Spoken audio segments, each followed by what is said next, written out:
जय हिंद दोस्तों, एक बार फिर स्वागत है आपको अपने YouTube चैनल में। आज की इस वीडियो पे बहुत ही महत्वपूर्ण टॉपिक उत्तराखंड आर्थिक सर्वेक्षण 2022-23 के बारे में डिस्कस करने वाले हैं।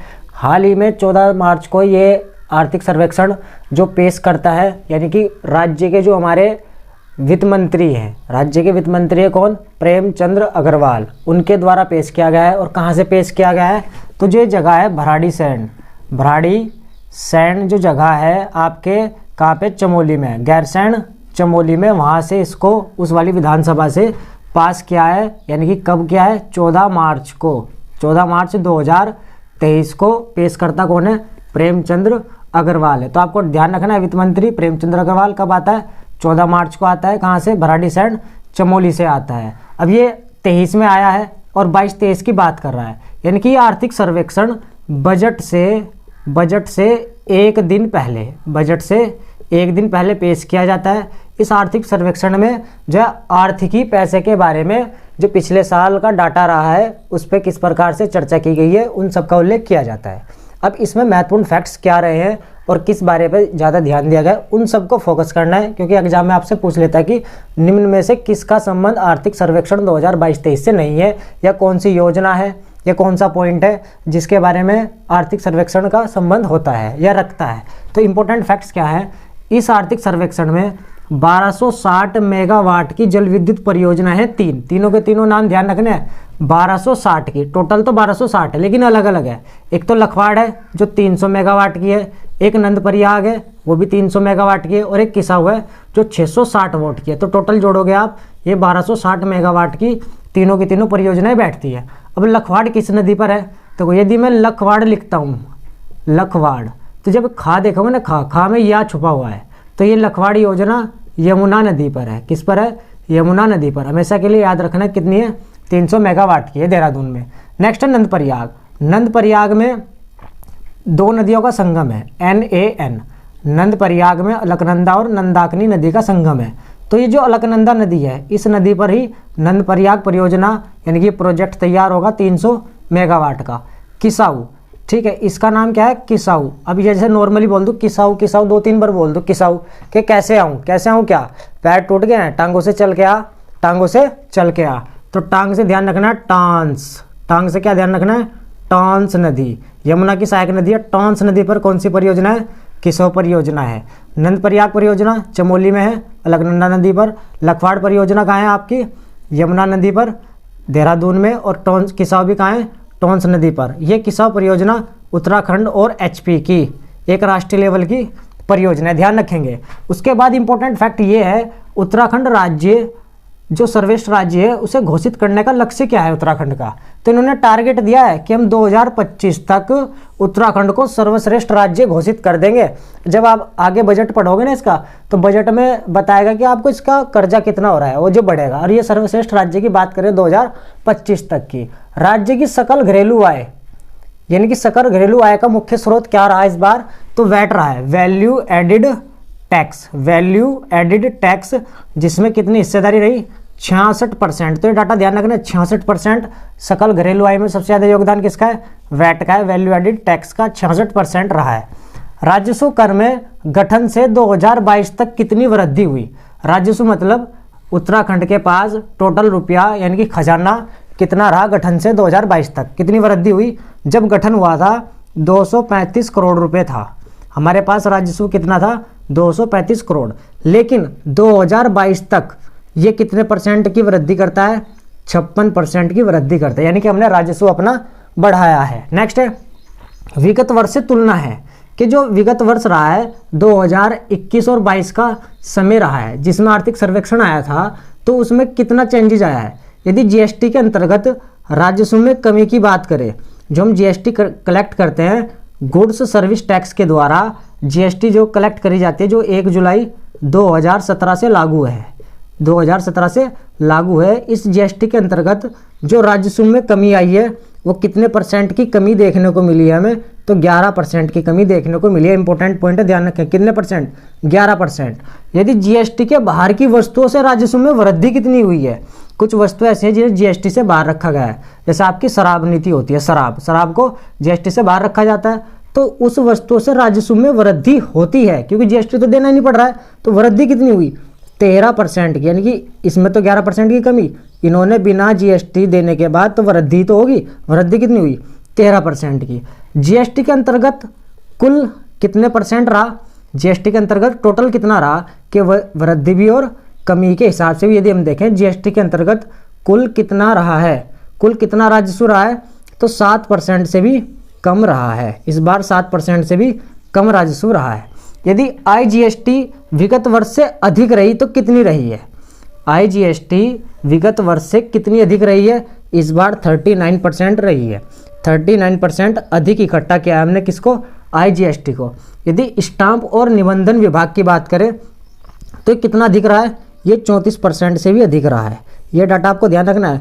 स्टाम्प निबंधन 34%, आईजीएसटी 39, जीएसटी के अंतर्गत कुल 7% से भी कम, जीएसटी से बाहर की वस्तु में राजस्व वृद्धि 13 यानी कि 13 शराब, ध्यान रखेंगे 13 शराब, ये ध्यान हो जाएगा। 11% राजस्व में कमी है। यदि हम बात करें राजस्व प्राप्ति की, तो राजस्व प्राप्ति पिछले वर्ष से कितनी अधिक हुई है, तो में 18% की वृद्धि हुई है। इंपॉर्टेंट डाटा है, 18% अधिक राजस्व, यानी कि हमने पैसा इकट्ठा किया है। कितना, 51,474 करोड़ रुपए। यदि वाइब्रेंट योजना का संबंध पूछे आपसे, ये आपके इंडियन आर्थिक सर्वेक्षण में यानी कि बजट में है, उससे रिलेटेड अब यहाँ लिखेंगे इसको। वाइब्रेंट योजना का संबंध किससे है, तो जो सीमावर्ती इलाके हैं, सीमावर्ती इलाके या गांव हैं, उनके विकास से, इलाकों के विकास से संबंध किसका है, वाइब्रेंट योजना का संबंध है। इंपॉर्टेंट है। राजकोषीय उत्तरदायित्व बजट प्रबंधन अधिनियम कब का है, तो ये आपका प्रबंधन अधिनियम 2003 का है। और इस प्रबंधन अधिनियम में एक फैक्ट रखा गया है कि जीडीपी का 3% से कम नहीं होगा। क्या नहीं होगा, जो राजकोषीय घाटा है वो जीडीपी का, जितनी जीडीपी होगी स्टेट की, उस स्टेट की जीडीपी से 3% से कम नहीं होना चाहिए राजकोषीय घाटा। ठीक, उसके बाद अन्य जो महत्वपूर्ण पॉइंट में राज्य विकास दर कितनी रही इस बार, तो इंपॉर्टेंट है, पूछा जा सकता है कि विकास दर कितनी रही है, तो विकास तो साथ साथ करना पड़ेगा, हमें सबको साथ रहना पड़ेगा। 7.09%, लास्ट कितनी थी 7.05, यानी कि विकास दर थोड़ी सी बढ़ी है, थोड़ी सी बढ़ी है। यदि प्रति व्यक्ति आय की बात करें तो इस बार कितनी रही है 10.05%, तो प्रति व्यक्ति आय को 10 रुपये दे दो, 10.05%। यदि अर्थव्यवस्था का आकार की बात करें कि इस बार जो इन्होंने आर्थिक सर्वेक्षण पेश किया है तो उसमें अर्थव्यवस्था का आकार क्या हुआ है, बढ़ोतरी हुई है। कितना हो गया है, 3.02 लाख करोड़ का ये हो गया है। ये डाटा जरूर ध्यान रखना है, 3.02 लाख करोड़ का। अब अर्थव्यवस्था में योगदान की बात करते हैं, बहुत ही मोस्ट इंपोर्टेंट है, इस पर क्वेश्चन पूछा जा चुका है। अब हमारे पास कृषि में 3 क्षेत्र हैं, प्राथमिक, द्वितीयक, तृतीयक। प्राथमिक क्षेत्र पूरा प्राकृतिक तौर पर है, द्वितीयक क्षेत्र उससे जो मैन्युफैक्चरिंग करी जा रही है, तृतीयक क्षेत्र जो एक स्थान से दूसरे स्थान पर उसको पहुंचाया जा रहा है। तो प्राथमिक क्षेत्र में योगदान कितना है, कितने परसेंट का है, ये ध्यान रखेंगे 12.36% का है। द्वितीयक क्षेत्र का योगदान कितना है, 46.21% का है। और तृतीयक क्षेत्र में 41.43% का है। अब आपको पूछा जा सकता है कि उत्तराखंड की अर्थव्यवस्था में सबसे ज़्यादा योगदान किस क्षेत्र का है, तो सबसे ज़्यादा परसेंटेज के हिसाब से किसका है, द्वितीयक क्षेत्र का। और यदि भारत में यदि बात करेगा, भारत में किस क्षेत्र का सबसे ज़्यादा योगदान है, तो वह तीसरे क्षेत्र का। किसका है, तीसरे क्षेत्र का है।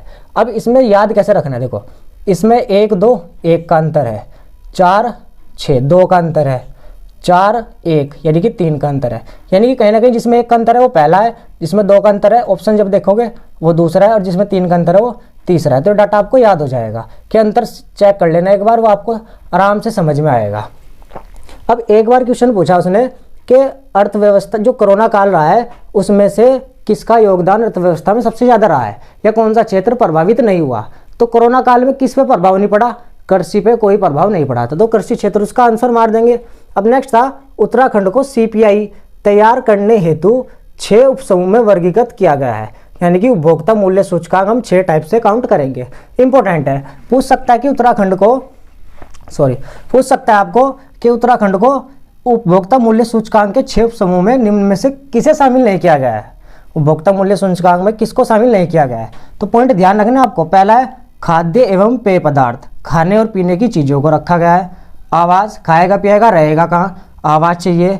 खाएगा पिएगा तो तब खाएगा पिएगा ना जब उसे बनाएगा, ईंधन प्रकाश के द्वारा बनाएगा, और खाएगा पिएगा तो कपड़े जूते भी पहनेगा, पान तंबाकू मादक पदार्थ का सेवन भी करेगा और अन्य। ये 6 पॉइंट है जिनको 6 समूह में बांटा गया है। यदि आपसे पूछे मसाले में कौन से सबसे ज़्यादा अव्वल रहे उत्तराखंड में, तो ये आपको ध्यान रखना है अदरक। बंदर क्या जाने, अदरक का स्वाद, मसाला, फिर हल्दी और फिर लहसुन। यदि नगर निकायों पर सर्वाधिक खर्च की बात करें, नगर निकाय जो होते हैं जिसमें नगर निगम, नगर पालिका, नगर परिषद, ये सब नगर निकाय हैं, इन पे सबसे ज़्यादा खर्चा कौन सा जिला करता है उत्तराखंड का, तो कौन सा करता है, यूएस नगर। देखो नगर आ रहा है ना, नगर निकाय पर सर्वाधिक खर्चा, नगर वाला नाम यूएस नगर, इसी के नाम में आता है नगर। अटल योजना के आधार पर यदि हम देखें तो सबसे ज़्यादा कहाँ पर क्षेत्र का विकास हो रहा है, तो मैदान में कितने पैसे खर्च करेंगे, मैदान के लिए करेंगे ये 35,000 करोड़ रुपए, और पर्वतीय के लिए करेंगे 38,500 करोड़ रुपए का डाटा जो इन्होंने सेट किया है। इसमें अभी और कुछ पॉइंट है, मैं उनको नोट कर देता हूँ। यदि अन्य महत्वपूर्ण फैक्ट की बात करें तो राज्य में जो साइबर सुरक्षा कवच है उसको तैयार किया जाएगा, इन्होंने आर्थिक सर्वेक्षण में इसकी बात की है। और जो घटना हो जाए, यदि साइबर सुरक्षा को लेकर कोई घटना हो जाए तो उसके रेस्पॉन्स में इनके द्वारा एसओपी जारी होगा, ध्यान रखना, एसओपी जारी होगा। और इनके द्वारा साइबर सुरक्षा के तहत ही जागरूक करने के लिए एक चैटबॉट है ना, चैटबॉट बनाया जाएगा। लेकिन किस क्षेत्र में होगा ये, ग्रामीण क्षेत्र में। ग्रामीण क्षेत्र के लोगों को जागरूक करने के लिए क्या बनाया जाएगा, चैटबॉट बनाया जाएगा, जिसको जो है सीएससी सेंटर होता है ना, जो आपके सीएससी सेंटर, उनसे कनेक्ट कर दिया जाएगा। ग्रामीण क्षेत्र को जागरूक करने के लिए क्या बनाया जाएगा, चैटबॉट। इंपॉर्टेंट है, ध्यान रखना चैटबॉट क्या है। सरकारी पॉलिटेक्निक पाठ्यक्रम में किस विषय को शामिल किया गया है, तो ड्रोन की उपयोगिता को देखते हुए राज्य में जो सरकारी पॉलिटेक्निक कॉलेज होंगे उनके पाठ्यक्रम में एक विषय के तौर पर शामिल किया जाएगा, किसको, ड्रोन को। इंपॉर्टेंट है, ध्यान रखेंगे। राज्य में यदि बेरोजगार की बात करें तो कितने पंजीकृत हुए हैं, लगभग 87 लाख, यानी कि 86,08,641 इतने व्यक्ति है। तो मैंने लगभग लिख दिया 87 लाख 86,41 इतने लोग बाग बेरोजगार पंजीकृत है। ये डाटा आर्थिक सर्वेक्षण में सामने आया है। उत्तराखंड में कुपोषण में भारी कमी देखने को मिली है। कमी किस प्रकार आई है, कमी इस प्रकार आई है कि इनके द्वारा 2018-19 में एक योजना चलाई गई थी, कार्यक्रम चलाया गया था जिसका नाम था ऊर्जा कार्यक्रम। ये बच्चों के खान पीन पोषण को देखकर चलाया गया था। तो ध्यान रखेंगे, ऊर्जा कार्यक्रम, कुपोषण के लिए ऊर्जा कार्यक्रम कब शुरू किया गया था, 2018-19 में शुरू किया गया था। तो कुपोषण में भी कमी देखने को मिली है। राज्य का जो नीति दस्तावेज है उसका नाम क्या है, पूछा जा सकता है। जो राज्य सरकार है उसका नीति दस्तावेज का नाम क्या है, दृष्टि पत्र। ध्यान रखेंगे, इंपॉर्टेंट है। दृष्टि पत्र क्या है, सरकार का नीति दस्तावेज है जिसका नाम क्या है, दृष्टि पत्र। इस दृष्टि पत्र के तहत अब राज्य सरकार द्वारा एक तो युवा आयोग बनाया जाएगा, युवा नीति तैयार की जाएंगी, और सरकारी मिलन केंद्र भी तैयार होंगे। ये सरकारी मिलन केंद्र ग्राम पंचायत या ब्लॉक स्तर पर तैयार किए जाएंगे। इंपॉर्टेंट है, ध्यान रखेंगे। राज्य की जो नीति दस्तावेज है इसका नाम है दृष्टि पत्र। में क्या क्या शामिल है, युवा आयोग, युवा नीति, सरकारी मिलन केंद्र, ये इसमें शामिल है। यदि बात करें जीएसटी मित्रों की, इन जीएसटी मित्रों का काम क्या होगा, जीएसटी के प्रति लोगों को जागरूक करना है, तो उनको प्रशिक्षण दिया जाएगा। तो कितने लोगों को प्रशिक्षण दिया जाएगा, 1698 लोगों को प्रशिक्षण दिया जाएगा।